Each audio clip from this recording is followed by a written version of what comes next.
Hi friends, आज हम लोग डिस्कस करेंगे about to high blood pressure.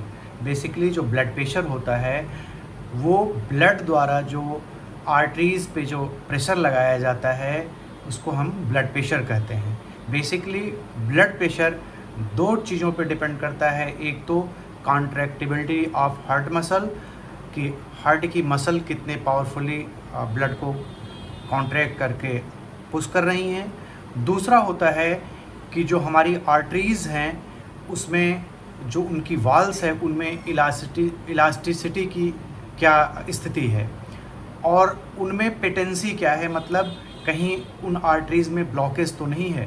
Basically होता क्या है, जब हार्ट पंप करता है तो आर्टरीज़ फैलती हैं और फैल के ब्लड को फ्लो होने का रास्ता प्रोवाइड करती हैं, जिससे होता क्या है, ज़्यादा अच्छी इलास्टिसिटी रहने पे आर्टरीज़ की ब्लड का प्रेशर नॉर्मल रहता है, ठीक रहता है। अगर उसमें एथेरोस्क्लेरोसिस हो जाए यानी कि आर्टरीज़ में हार्डनेस हो जाए, आर्टरीज जो उनकी इलास्टिसिटी है जो कम हो जाए, जब ब्लड पंप उसमें हो तो वो जो आर्टरीज़ है वो फैले ना, तो उसमें होगा क्या, रेजिस्टेंस डेवलप होगा। रेजिस्टेंस डेवलप होने से क्या होगा कि आपका ब्लड प्रेशर बढ़ेगा। उसके अलावा अगर कहीं आर्टरीज़ में अगर कहीं कोई ब्लॉकेज है, आर्टरीज़ कहीं चोक हो रही हैं, तो चूँकि ये ब्लड की ये हार्ट की रिस्पॉन्सिबिलिटी है कि ब्लड को वहाँ तक पहुँचाए, तो उसके लिए होता क्या है, जब ब्लड को वहाँ से फ्लो होने के लिए कम जगह मिलता है तो हार्ट को ज़्यादा प्रेशर लगाना पड़ता है। इस वजह से ब्लड प्रेशर बढ़ जाता है। यानी कि अगर किन्हीं कारणों से हार्ट ही ज़्यादा प्रेशर डाल रहा है तो उसकी वजह से ब्लड का प्रेशर बढ़ जाता है। अगर आर्टरीज़ में एथेरोस्क्लेरोसिस हो जाए यानी इलास्टिसिटी कम हो जाए तब भी ब्लड प्रेशर आपका बढ़ जाता है। अगर कहीं से आर्टरीज़ में ब्लॉकेज है तब भी आपका ब्लड प्रेशर बढ़ जाएगा। ये काजेज़ रहे। और एक काज है जो है जेनेटिकल काज, यानी कुछ लोगों में जन्मजात ही मतलब उनको पेरेंट्स से मिला हुआ होता है कि उनके वंशावली में ब्लड प्रेशर ज़्यादा हमेशा मिलता ही है, तो उन लोगों में भी ये बढ़ा रहता है।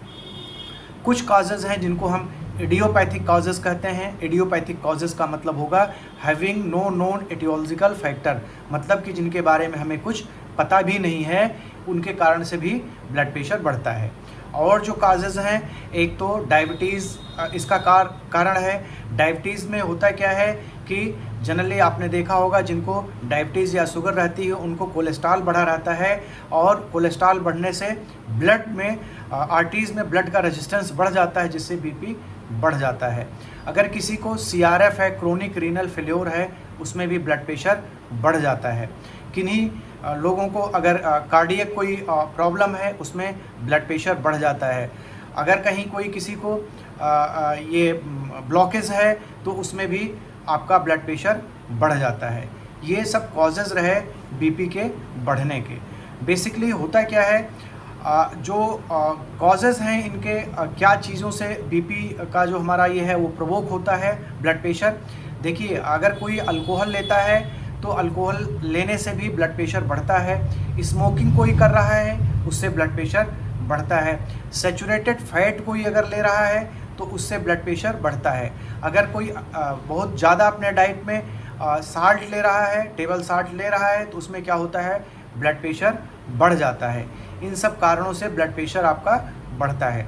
जिनको बॉडी में कोलेस्ट्रॉल बढ़ा रहता है उनको भी ब्लड प्रेशर बढ़ जाता है। कुछ दवाइयाँ होती हैं जिनसे भी ब्लड प्रेशर बढ़ता है। तो ये हमारे कॉजेज़ रहे और ये फैक्टर्स रहे। और कॉम्प्लिकेशंस क्या है, अगर हम कॉम्प्लिकेशंस की बात करें तो अगर ज़्यादा ब्लड प्रेशर किसी का है तो उसके क्या कॉम्प्लिकेशंस हो सकते हैं।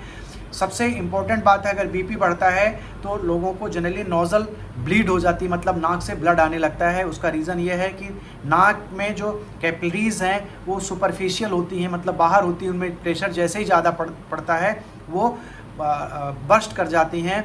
वो बर्स्ट होने से क्या होता है, ब्लीडिंग होने लगता है। तो एक तो ये हो गया कि नोज़ल ब्लीडिंग होने लगती है। दूसरा ये होता है वोमिटिंग आने लगती है, सर दर्द होने लगता है। ज़्यादा ब्लड प्रेशर बढ़ने से आपके सर में, ब्रेन के अंदर सूजन आ जाती है, जिससे आपको उल्टी होने लगती है, सर दर्द होने लगता है, चक्कर आने लगता है। कई बार आपको चेस्ट में पेन भी होने लगता है, सांस फूलने लगती है तेज़ चलने पे। इस टाइप की समस्या आपको मिलती है। ये कॉम्प्लिकेशंस हैं और लक्षण हैं ब्लड प्रेशर बढ़ने के। अभी हम अगर ट्रीटमेंट की बात करें तो इसमें अगर हम आयुर्वेदिक ट्रीटमेंट की बात करें तो इसमें जो ड्रग ऑफ चॉइस है ब्लड प्रेशर की और कोलेस्ट्रॉल की, अगर कोलेस्ट्रॉल बॉडी में बढ़ा हुआ है और ब्लड प्रेशर भी बढ़ा हुआ है, दोनों में अच्छा काम करता है, वो अर्जुन करता है। अर्जुना रिस्ट आप 15 ml सुबह 15 ml शाम को 1 कप पानी मिला के खाना खाने के बाद 2 बार लें। जो गार्लिक होता है, लहसुन होता है, उसको 2 से 5 कली सुबह और शाम को इसको आप अगर लेते हैं तो इससे ब्लड प्रेशर कंट्रोल रहेगा, आपका कोलेस्ट्रॉल कंट्रोल रहेगा। सिनामोन जो है, दालचीनी जो है, दैट इज़ बेस्ट एंटीऑक्सीडेंट, और ये क्या करता है, आपका ब्लड प्रेशर कंट्रोल करता है, कोलेस्ट्रॉल को भी ये कंट्रोल करता है। जिंजर जिंजर का मतलब है अदरक। अगर आप लेते हैं, अदरक की जगह आप शुंठी लें। बेसिकली अदरक में 90% वाटर होता है, और अगर अदरक को हम ड्राई कर दें तो वो शुंठी बन जाता है। शुंठी पाउडर को हम रेकमेंड करते हैं क्योंकि उसमें मेडिसिनल वैल्यू ज़्यादा होती है। 3 से 5 ग्राम शुंठी सुबह और शाम को आप ले सकते हैं, जो कि आपको ब्लड प्रेशर को कंट्रोल करने में हेल्प करेगा, ब्लड को थिन करेगा।